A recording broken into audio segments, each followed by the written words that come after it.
Eva Indriati, warga Jalan Dapaten Lama 29 Ilir Barat 2 Palembang, melaporkan seorang pemilik akun Facebook setelah merasa dipermalukan melalui video unggahannya. Diduga memuat pencemaran nama baik dan tekanan agar dirinya membayar hutang. Eva mengetahui unggahan tersebut dari keluarga dan rekannya.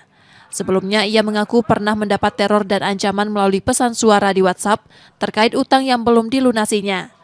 Peristiwa itu membuatnya merasa malu dan mengalami tekanan psikologis, sehingga memilih melapor ke polisi dengan barang bukti tangkapan layar. Dibocor, dan aku tak boleh lagi main tempat Umi. Itu kalau main tempat Umi nyingoklah habis kau yang itu. Tahu ibu siapa yang nangkap ibu tu tahu siapa umumnya? Tahu hati ada kami soalnya. Kenal dengan ibu tak? Ibu kenal dengan dia tak? Iya. Kan kirim kawan aku. Aku tuh kami nyemplek kawan aku. Dia omongnya makan aku sama dia. Terus cak mana bu anak ibu sudah ibu diviral getun?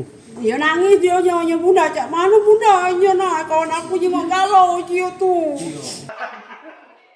Laporan Eva sudah diterima SPKT Polda Sumatera Selatan terkait dugaan pelanggaran Undang-Undang ITE dan akan diteruskan ke Direktorat Reserse Kriminal Khusus untuk diproses lebih lanjut.